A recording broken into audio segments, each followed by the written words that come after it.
یہ کتاب السنہ جو ہے میری کتاب کا مسودہ ہے، ابھی جو ہے ابھی تالیف اس کی مکمل نہیں ہوئی، ابھی اس پر کام ہو رہا ہے، تو کتاب السنہ اس کا مسودہ، اس میں سے سنتیں انشاءاللہ آپ کے سامنے رکھی جا رہی ہیں۔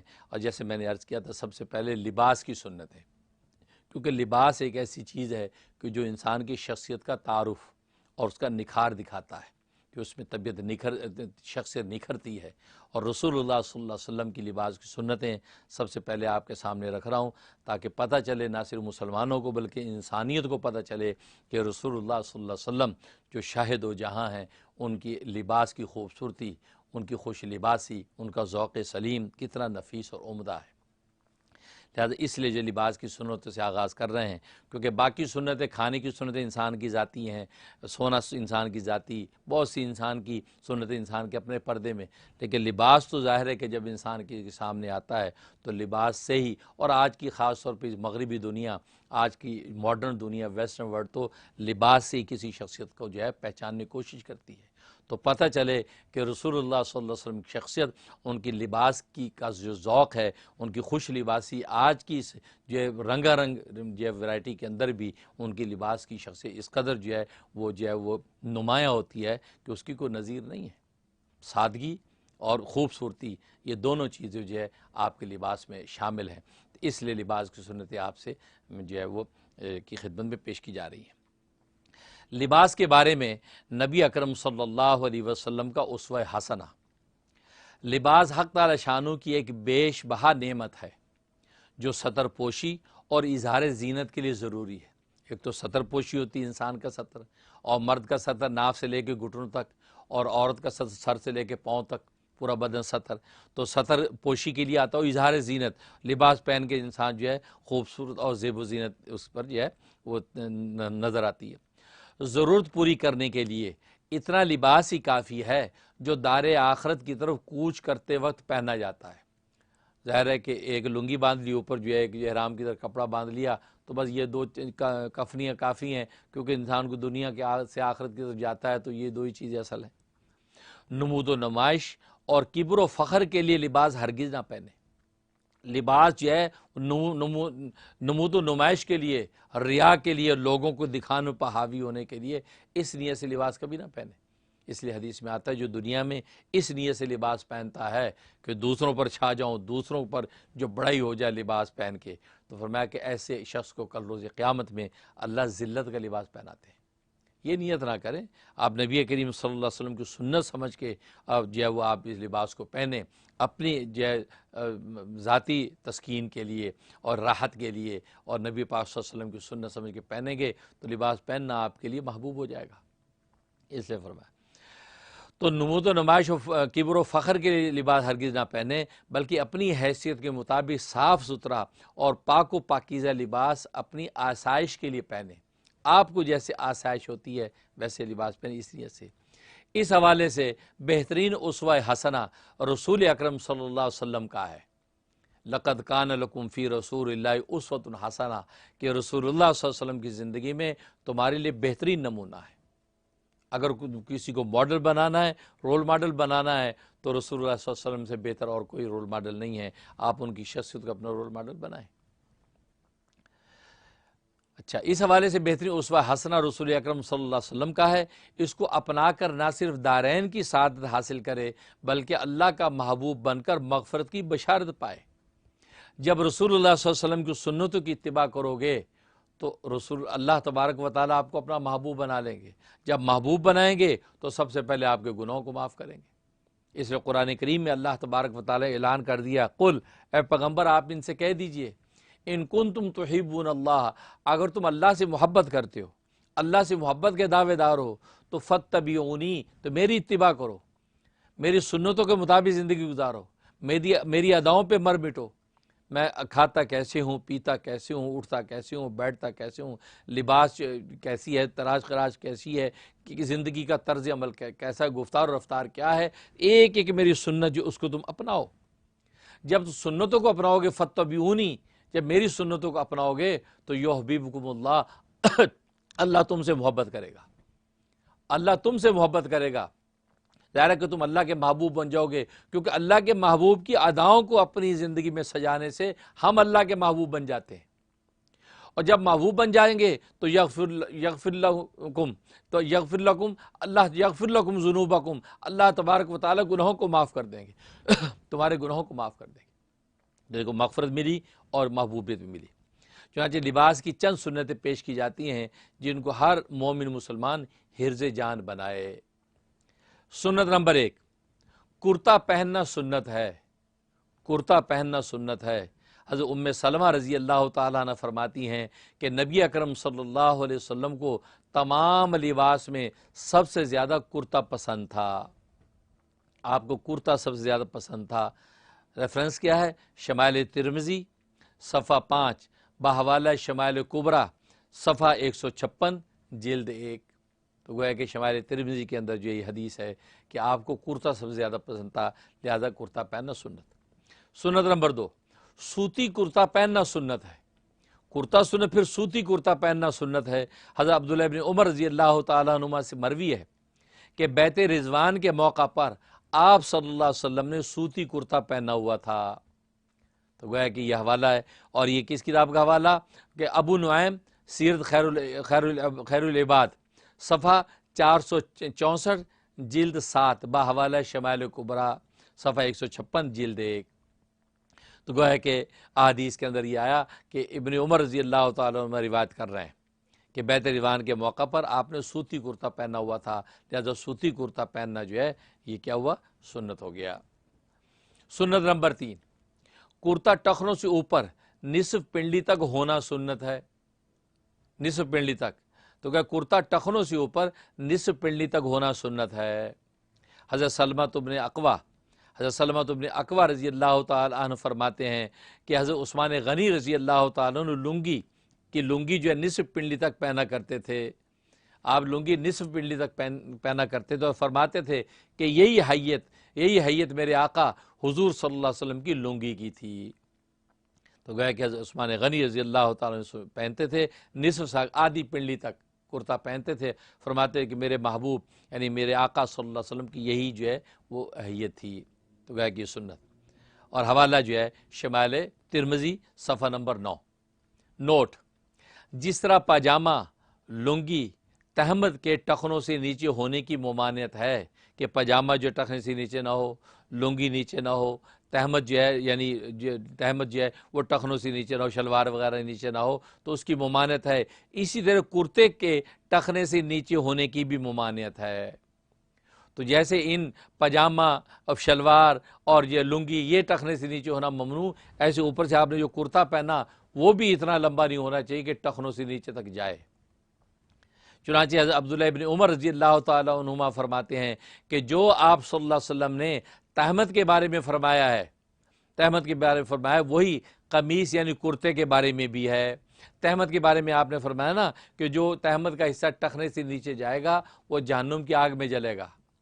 تو فرمایا یہی جو ہے ارشاد آپ کا جو ہے کرتے کے بارے میں بھی، اگر کرتا آپ کا اتنا لمبا ہے کہ ٹخنے سے نیچے جا رہا ہے، فرمایا وہ بھی ارشاد یہاں پر جب وہ صادق آئے گا کہ جہنم میں جلایا جائے گا، لہذا ٹخنے سے اوپر ہونا چاہیے۔ ریفرنس: آداب بہقی صفحہ نمبر 355 بحوالہ شمائل کبریٰ صفحہ نمبر 171 جلد 1۔ مسئلہ: نیز کرتا یا تہمد اگر ٹخنوں سے اوپر ہو تب بھی جائز ہے، یعنی این ٹخنوں سے اوپر ہو، نصف ساق تک آپ نے نہیں پہنا بلکہ نیچے کیا، این ٹخنے کی بالکل اوپر تک ہے، تو نیز کرتا یا تہمد، کرتے سے مراد ہے کوئی جبہ پہن لیا، آج کل جو توپ پہنتے ہیں، توپ ہے وہ این ٹخنے سے اوپر ہے تو تب بھی جائز ہے۔ چنانچہ حضرت سعید خدری رضی اللہ تعالیٰ سے مروی ہے کہ نبی اکرم صلی اللہ علیہ وسلم نے فرمایا کہ مومن کا تہمد جس میں کرتا قمیص بھی داخل ہے، تو مومن کا تہمد جو ہے نصف پنڈلی تک ہونا چاہیے۔ یہ ارشاد فرما رہے نبی پاک صلی اللہ علیہ وسلم، نصف پنڈلی تک ہونا چاہیے، پنڈلی اور ٹخنوں کے درمیان بھی ہو تو کوئی حرج نہیں۔ یہ آپ کا ارشاد ہے کہ نصف پنڈلی اور جو پنڈلی اور ٹخنوں کے درمیان بھی ہو تو حرج نہیں۔ اب ٹخنا اور پنڈلی اس کے بالکل ٹخنے سے اوپر تک ہے، ٹخنے سے نیچے نہیں لٹک رہا، ٹخنے اور پنڈلی کے درمیان تک بھی ہے تو فرمایا اس میں بھی کوئی حرج نہیں۔ تو نبی پاک صلی اللہ علیہ وسلم نے خود اجازت دے دی ہے کہ نصف اگر پنڈلی تک نہیں کرنا چاہتا اور نیچے لٹکانا چاہتا تو بس ٹخنے سے اوپر رہے تو اس کی بھی اجازت ہے۔ تو نبی نے ارشاد فرمایا اس میں کوئی حرج نہیں۔ حوالہ سنن ابن ماجہ صفحہ جو ہے 294، سنن ابن ماجہ سیاسی تک یہ حدیث ہے، جلد نمبر 2 باحوالہ شمال کبریٰ صفحہ 170 جلد 1۔ نوٹ، اس سے معلوم ہوا کہ ٹخنوں سے اوپر نصف پنڈلی کے درمیان تک مقدار مشروع ہے اور نصف پنڈلی تک مقدار مسنون ہے اور ٹخنوں تک مقدار مباح اور جائز ہے، ٹھیک ہے نا۔ تو ٹخنوں سے اوپر نصف پنڈلی کے درمیان اگر مقدار تو یہ مشروع ہے، ٹھیک، اور نصف پنڈلی تک اگر ہے تو یہ مسنون ہے، خود نبی پاک صلی اللہ علیہ وسلم کی حیت یہ تھی۔ اور ٹخنوں تک اگر آپ پہنچ گئے ہیں تو لیکن ٹخنوں کو ڈھکا نہیں ہے، ٹخنوں تک ہیں تو یہ مقدار مباح اور جائز ہے، اس میں کوئی مذاقہ نہیں۔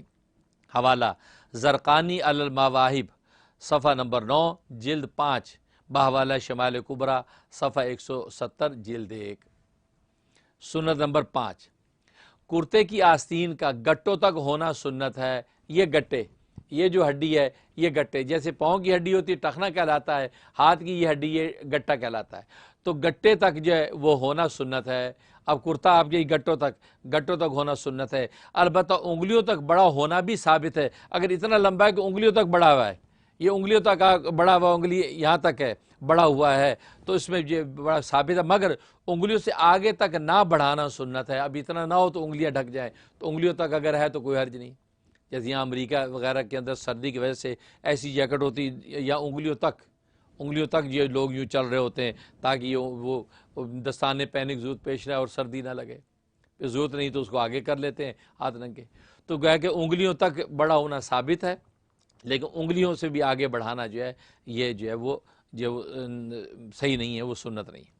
اسے فرمایا کرتے کی آستین کا گٹوں تک ہونا سنت ہے، البتہ انگلیوں تک بڑا ہونا بھی ثابت ہے، مگر انگلیوں سے آگے تک نہ بڑھانا سنت ہے، اس سے آگے نہ بڑھائیں، یہ جو ہے نہ بڑھانا سنت۔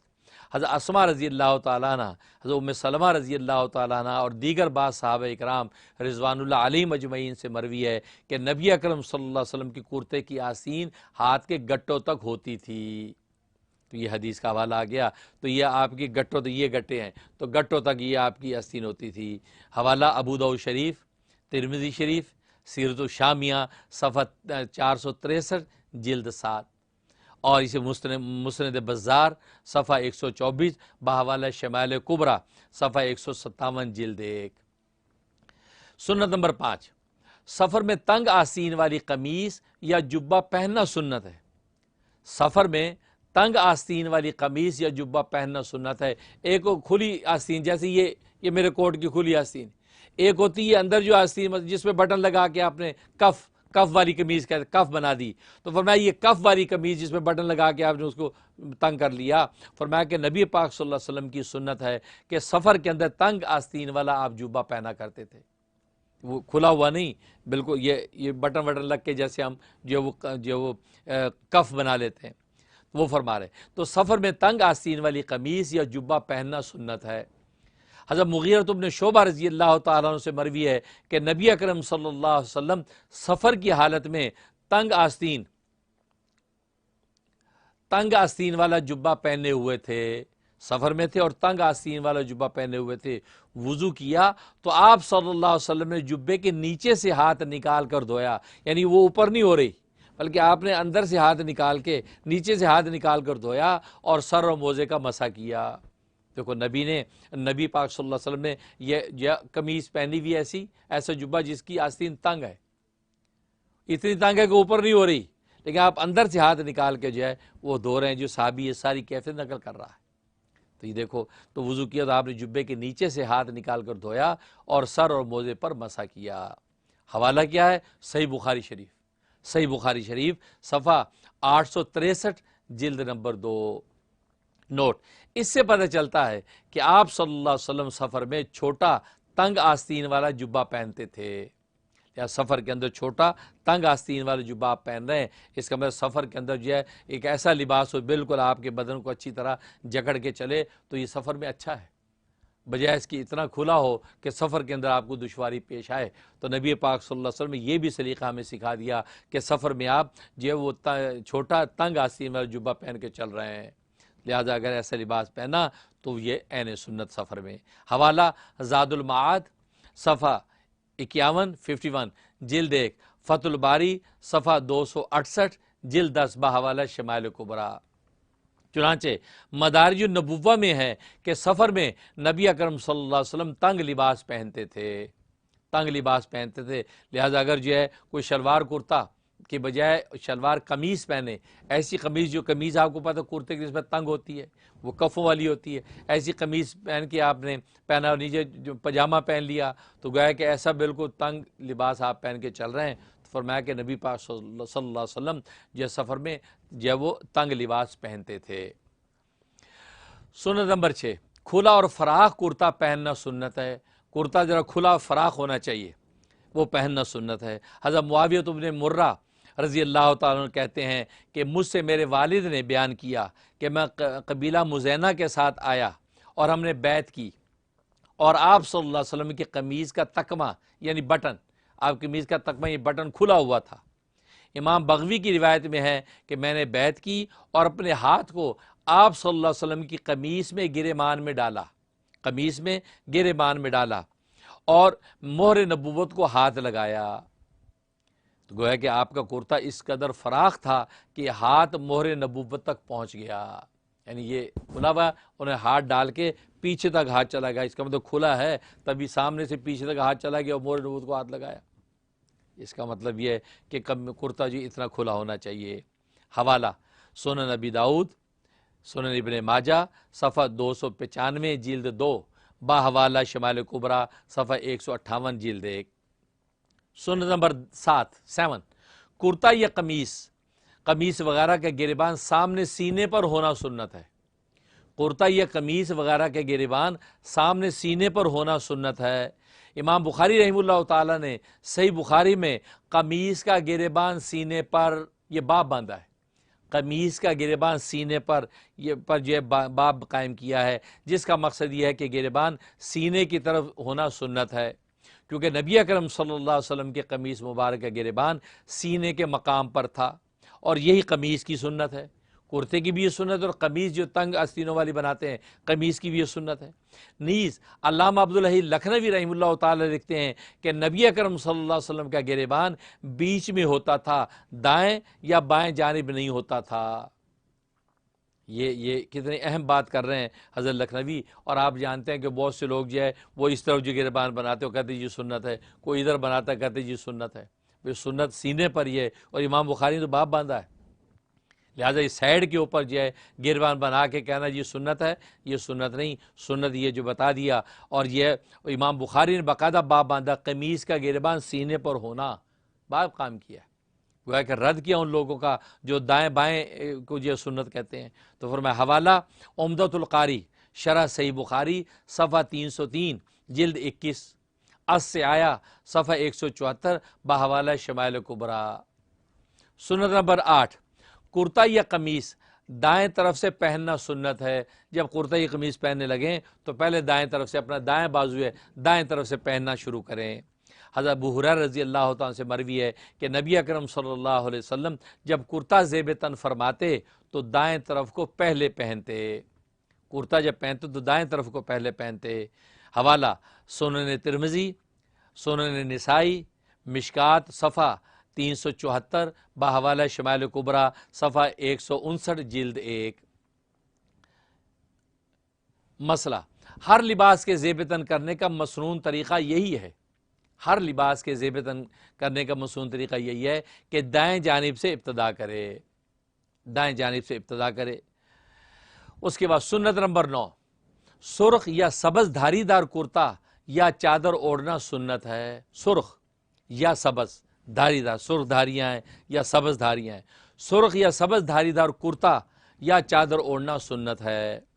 حضرت ابو جحیفہ رضی اللہ تعالیٰ سے مروی ہے کہ میں نے نبی اکرم صلی اللہ علیہ وسلم کو سرخ جوڑا پہنے ہوئے دیکھا، صحیح فرماتے ہیں آپ کو میں نے سرخ جوڑا پہنے ہوئے دیکھا، تو گویا کہ آپ کی دونوں پنڈلیوں کی چمک اب تک میرے سامنے ہے۔ آپ نے سرخ جوڑا چادر پہنی ہوئی ہے، اوڑی جوڑا پہنا ہوا ہے، اور آپ کی سرخ جو ہے ظاہر ہے کہ آپ کی نصف ساق آدھی پنڈلی تک جو ہے وہ ہوتا کرتا، تو نیچے سارا پنڈلی آپ کی ننگی، تو سفید جو چمکدار پنڈلی آپ کی نظر آ رہی ہے۔ تو وہ کیفیت صاحب بیان کر رہے ہیں۔ ابو جحیفہ رضی اللہ تعالیٰ سے مروی ہے کہ میں نے نبی اکرم صلی اللہ علیہ وسلم کو سرخ جوڑا پہنے ہوئے دیکھا، گویا کہ آپ صلی اللہ علیہ وسلم کی دونوں پنڈلیوں کی چمک اب تک میرے سامنے ہے۔ حوالہ یعنی ریفرنس شمائل ترمذی صفحہ 76۔ تو دیکھو سرخ دھاریاں، سبز دھاریاں، دھاری والا جو ہے چیکس والا، جیسے آج کل چیکس کے لباس بنتے ہیں، یہ دیکھو نبی پاک صلی اللہ علیہ وسلم کی سنت۔ اور ظاہر یہ رنگ آج کی دنیا میں کتنے مقبول و محبوب سمجھے جاتے ہیں، نبی پاک صلی اللہ علیہ وسلم نے اسی رنگ کا جوڑا پہن کے آپ کو دکھا دیا۔ اس سے نبی پاک صلی اللہ علیہ وسلم کی خوش لباسی اور ذوق سلیم کا پتہ چلتا ہے۔ نیز حضرت قدامہ کلابی رضی اللہ تعالیٰ بیان کرتے ہیں کہ میں نے عرفہ کی رات آپ صلی اللہ علیہ وسلم کے جسم عطر پر سرخ دھاری دار منقش حلہ یعنی لباس دیکھا۔ یعنی عرفہ کی رات آپ کے جسم عطر پر سرخ دھاری دار منقش حلہ یعنی نقش و نگار بنے میں، پھول بوٹے بنے میں نقش و نگار و منقش حلہ یعنی لباس دیکھا۔ اب تک وہ صحابی جو ہے یعنی اس حالت میں یعنی عرفے کی رات میں آپ کے اوپر جو ایسی سرخ دھاری دار لباس دیکھا جا رہا ہے، اس کا مطلب آپ کا پسندیدہ جو ہے یہ رنگ ہے، اور یہ حلہ آپ نے پہنا ہوا ہے، اور وہ عرفے کی رات ظاہر کہ وہ حج عمرے کا موقع ہے، یہ حج کا موقع، اور آپ عرفے کی رات میں یہ پہن رہے ہیں۔ سیرت الشامیہ صفحہ 467۔ سنت نمبر 10، دھاری دار رنگین لباس پہننا سنت ہے۔ دھاری دار رنگین لباس پہننا سنت ہے، سرخ دھاریاں، نیلی دھاریاں، سبز دھاریاں، تو دھاری دار جو ہے وہ دھاریاں ہیں، تو دھاری دار رنگین لباس پہننا سنت ہے۔ حضرت انس رضی اللہ تعالیٰ سے مروی ہے کہ نبی اکرم صلی اللہ علیہ وسلم کو یمنی منقش چادر جو ہے کپڑوں میں زیادہ پسند تھی۔ یمنی منقش چادر کپڑوں میں زیادہ پسند تھی، یعنی یمن کی بنی ہوئی آتی تھی، اور وہ منقش ہوتی، اس میں بیل بوٹے بنے ہوتے تھے، نقش و نگار بنے ہوتے تھے، جو بیل بوٹے بنے ہوتے، اور فرمایا کہ وہ یمنی چادریں آپ کو زیادہ پسند تھیں۔ اور یہ حوالہ صحیح بخاری شریف، صحیح بخاری صفحہ 865 جلد 2، اور اسی طرح کے صحیح مسلم میں بھی یہ روایت موجود ہے۔ نوٹ، یہ یمن میں بنی ہوئی چادریں ہوتی تھیں، یعنی یہ یمنی منقش چادر کی ڈیٹیل بیان ہو رہی ہے کہ یہ یمن میں بنی ہوئی چادریں ہوتی تھیں جن میں لال دھاریاں ہوتی تھیں، کسی میں نیلی دھاریاں ہوتی تھیں، کسی میں سبز دھاریاں ہوتی تھیں۔ اس لیے اوپر کہا کہ دھاری دار رنگین لباس پہننا سنت ہے۔ اب وہ دھاری دار نیلا ہو، سبز ہو، سرخ ہو، تو نبی پاک صلی اللہ علیہ وسلم کو یمنی منقش چادر لباس کپڑوں میں سب سے زیادہ پسند تھی، اور عام طور پہ سرخ ہوتی تھی، سرخ دھاری دار آپ نے حلہ پہنا ہوتا، صحابہ دیکھتے تھے کہ آپ اتنے حسین لگ رہے ہیں، یہاں تک کہ بہت صحابہ نے فرمایا کہ اس سرخ یا یمنی چادروں کے اندر آپ سب سے زیادہ حسین ہم نے دیکھا، کبھی آپ کو دیکھتے تھے، کبھی چاند کو دیکھتے تھے۔ تو دیکھو یہ نبی کی خوش لباسی احادیث کی روشنی میں آپ کے سامنے آ رہی ہے، اور میرا مقصد یہی تھا کہ میں یہ جو ہے نبی کی خوش لباسی آپ کے سامنے لاؤں کہ نبی پاک صلی اللہ علیہ وسلم کو کون کون سے رنگ کس انداز سے پسند ہے، اور سیاہ ستہ کی احادیث ہیں۔ اس نے فرمایا کہ سنت نمبر 10 کہ دھاری دار رنگین لباس پہننا سنت ہے۔ حضرت انس رضی اللہ تعالیٰ عنہ سے مروی ہے کہ نبی اکرم صلی اللہ علیہ وسلم کو یمنی منقش چادر کپڑوں میں زیادہ پسند تھی۔ حوالہ صحیح بخاری شریف صفحہ 865 جلد 2 اور صحیح مسلم۔ نوٹ، یہ یمن میں بنی ہوئی چادریں ہوتی تھیں جن میں لال دھاریاں ہوتی تھیں، کسی میں نیلی دھاریاں ہوتی تھیں، کسی میں سبز دھاریاں بنی ہوتی تھیں، اور خوشنما ہونے کی وجہ سے ان کو جیر کہا جاتا تھا۔ جیم حمزہ اور را، جیر عربی میں جیر ایسی خوشنمائی کو کہتے ہیں، جیر کہا جاتا تھا۔ حوالہ شمائل کبریٰ صفحہ 181 جلد 1۔ دیکھو یہاں تک جو ہے یہ 10 سنتیں جو ہے آپ کے سامنے بیان ہو گئی ہیں لباس کی۔ انشاءاللہ باقی سنتیں آگے بیان کروں گا۔ تو بس ان خوش لباسی کو اپنے سامنے رکھیں، اور جس کو توفیق ہو تو ضرور رسول اللہ صلی اللہ علیہ وسلم کی خوش لباسی کو عمل میں بھی لائے، تاکہ نبی پاک صلی اللہ علیہ وسلم کی یہ حسین اور خوبصورت سنتیں انسانیت کے سامنے آئیں، اور وہ دعوت اسلام کے لیے ایک بہت خوبصورت جو ہے وہ نظارہ پیش کریں گی۔ اللہ سے دعا ہے کہ اللہ تبارک و تعالی عمل کرنے کی توفیق عطا فرمائے۔ تو یہ چھوٹا سا وقفہ لیتے ہیں، وقفے کے بعد انشاءاللہ جو ہے وہ اگلا